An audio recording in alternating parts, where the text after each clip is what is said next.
Hello. Hello. We're in Victoria. Wow. Swanky. We're like business men. This is like a set. I feel like I have to yell at you because Yeah. you're so far away. It's like, take a seat. Why don't you take a seat? And I don't feel comfortable in this chair. Like It's I feel too like big for I need to like. Why don't you take a seat over there, and when you're ready for your beer, I'll have the valet come and pick you up. Do I look like really rude like this, or should I look like that? You always look really rude. Okay, what do we have today? Okay, so today, is it my turn to read? Yes. Okay. No, it's my turn to read. Here we go. That's correct. We have the Surly Blonde Belgian Triple. Ooh, baby, a Triple. Belgian Triple! From Phillips, of course. Surly Blonde. The second to last beer. I hope my audio is getting picked up here. This old dog back for another walk around the block. Originally appearing in 2005, Surly Blonde is a Belgian triple that's deceptively potent, with a deep yellow color and soft, enticing drinkability. Although it is debated, the theory is that the name triple is derived from the 3 X's used to express the alcohol content. That's very interesting. Beware the Surly Brew, because at 9.1%, she's not afraid to bite you back. Oh. Pours a bright yellow color with a full pillow white head. Aromas of green apple and banana Oh, that's weird. lead to full complex flavors, only slightly bitter, that finish sweet. It's only available in the Snowcase pack. It's a Belgian triple. Belgian triple. It's called a Belgian dip. Wow. And we don't have our bottle opener, so I gotta go. Ugh. I don't like doing that because it makes me look like a little baby. I don't want to look like a little baby. They cannot see it under the I'm table using my. anyway. It's a bottle opener on my belt. Yeah. That's what you should believe. They cannot see under that level can anyway. see it. They cannot see it. Bam! All right, I gotta smell it first. It's 9.1, baby. Whoa. Okay. This smells like a Unibrew. Smells great. It smells like a Chimay Bleu. Ooh. You don't There's have to like a fix your mirror hair right in there, the so mirror. I'm. That's good. Cheers. Cheers. Wow. Very fruity. There's a little bit of fruit coming through in that. I agree.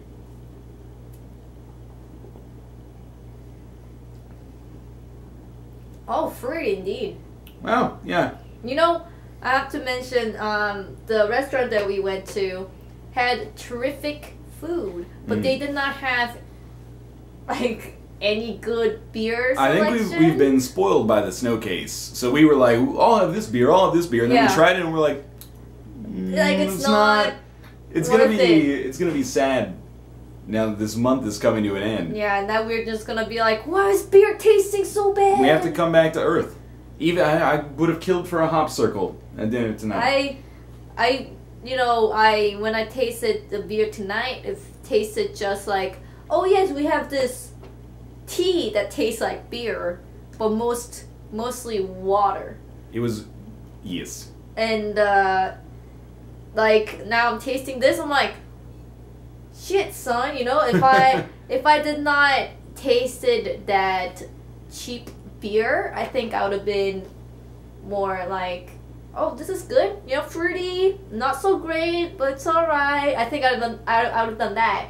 But after tasting that, not cheap beer, because it was not cheap, but it was normal restaurant prices. I say compared to the commercial beer, and after that commercial beer and tasting this, I'm just like, this is heaven. Okay. Yeah. If you have a familiarity with some of the beers that Unibrew makes, Le Fin du Monde, Maudite, Blanche de Chambly, it has kind of a similar taste. I don't know what I think it's like a secondary fermentation thing, which makes me sound like a snob because now I can't really explain what secondary fermentation is. I think they leave like some yeast, they add some extra yeast in after to ferment or something like that. It's got a very particular taste to it. It's got a Unibrew type feel. I like it though. I like the Unibrew beers a lot. For this beer, I say it's fruity, and you might think like fruity, you mean like fruit punch or like cider or something like that. No. It's like it's really hard to explain. It tastes like beer, but the aftertaste feels like not fruity, but I cannot use other word to describe without saying fruity. It's colorful. It's colorful. It's colorful. You try it. Oh, okay. I'll try it.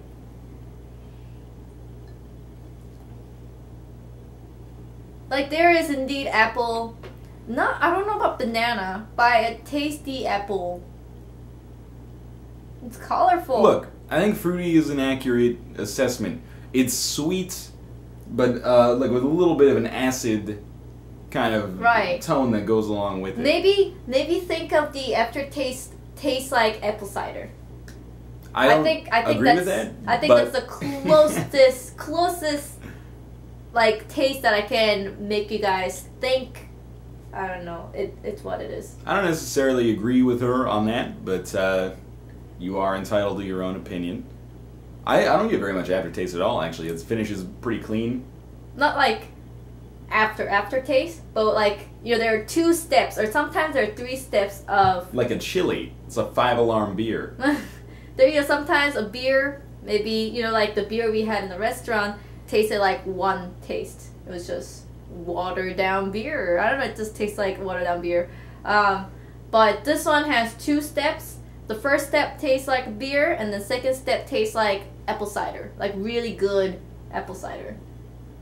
And then maybe if I have to point out the third is like it finishes dry, it finishes clean. Nice. The more you say apple cider, the more I get it, but I think she's just using like inception tactics on me to make me adhere to the same thinking. I still don't totally get it. What do you think of it overall, though? Because I feel like I'm spinning my wheels a little bit in my descriptions here. What was What do you think of it overall? I think I like it. I do not feel the 9.1%. I do. You do? Maybe it's because a lot of the Unibrew stuff is in that region as well. Because you know, when I tasted the 10%, the train wreck, yeah, I actually felt like burning through my neck. But this guy, I don't feel any burning sensation. It actually rather go down your throat very smoothly, I say. Yeah, I don't know. I rate this 3 Tomo missing us back in our apartment out of 3 Ruka missing us also. All right. I like it. I'll give it a 4. I would get it again, but it wouldn't be one of my #1 go-to picks from the Snowcase. But it's nice. I think this is very Christmassy beer. I don't necessarily agree with that either. Like fruity and sweet, you know, like fruit cake, like sweet cookies. This does not taste like cookies or fruitcake. Well, yeah, but I think it will go well with them. Maybe. I mean, I think it will go well with them. It does taste like a beer that I'd have in the winter, but maybe it's because of the Quebec connection with Unibrew. I would rather have a La Fin du Monde than a Surly Blonde, but maybe that's my unrefined palate. Maybe they actually occupy 2 different spaces, but they do have a very similar kind of defining note, I would say. I say this one is brighter texture than La Fin du Monde. Like, just brighter. It's brighter. And, I don't know. Well, it's not called the end of the world either. No. Which might bring it up a little bit. I like it. I like it. I like it, okay. I like it. Yeah. I like it. I don't like the art. The dog is real angry. Well, he's surly, right? What does that mean? Surly is like he's drunk and angry. Can it be like, or she be not drunk but like happy? You had it right. All dogs are male, so it is a he for sure. Well, in the description they say she. Oh, really? She will bite you. Oh, okay.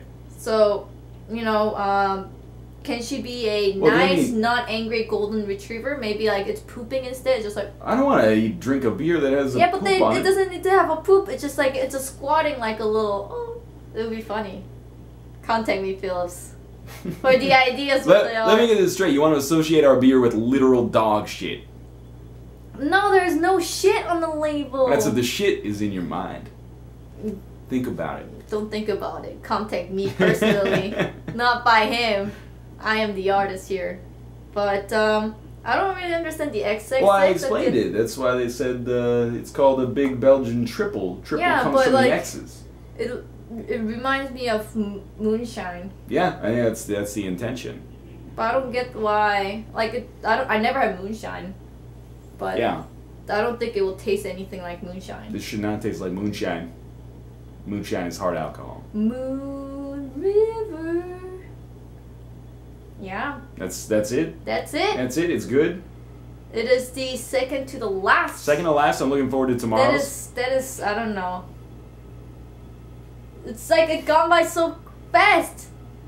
It's a little bittersweet, much like the beer. I cannot believe we drank beer basically every day. Yeah, well, we skipped a couple days and then doubled down. Yeah, or tripled down one day. Tripled down. Jeez, yeah. But I still cannot believe we mostly drank a beer every night. I can believe it. I can't. I'm like, did I gain any weight? Because I don't feel like I did. I wish it helped though. But this is good. I like it. I'm looking forward to the Christmas Eve drink. And then on Christmas Day, Daniel and the Chivin Dude back in the fan mail number 3. From like October. Yeah. They sent the Julmust. It is the Norway. It's a Scandinavian Coca-Cola. Soda. It's not. It's a soda. It's not affiliated with Coca-Cola. I have no idea what it is. But we're gonna drink that on Christmas Day. It's crazy. On Christmas Day, we're not drinking alcohol. We're drinking soda. It's gonna be weird. Where we've been drinking beer every day. We might have some alcohol on Christmas Day. But cool beans, you know. For those of you who are watching on Christmas Eve, because the video is gonna be on Christmas Eve. Merry Christmas! Yeah, happy and holidays. I hope you are a good boy / girls, so that you get some presents from Santa Claus. Did you know Santa Claus is Canadian? Bam! What? What is she talking about? Santa Claus is Canadian. What are you talking about? Santa Claus is Canadian. What? He's from the North Pole. Yeah, North Pole. We all know North Pole. No, there's a whole debate over Arctic sovereignty because of all the Canadian. fresh water. Don't listen to it. He could be Canadian, American, Russian, Norwegian, or Danish. No. Canadian. It's we can send our mail to Santa Claus. Oh yes, Santa Claus. It's a very Canadian name. Classic Canadian name. Santa Claus. And it's like, I know the postal code. It's like H-O-H-O-H-O. How you do that? That's how you know Santa's Canadian. You try to send Santa some mail from the U.S. What's the zip code? Like 4040? Yeah, exactly. It doesn't work. Ho ho 4. Ho doesn't ho. make any sense. Ho. Okay. Anyways, today I learned. Anyways, I'll see you guys tomorrow. Christmas Day. Later. Bye. Goodbye. Now you need to go. I need to go turn it off? Why don't you turn it off? You're closer. I'm not closer. You gotta learn Pythagoras theorem, girl.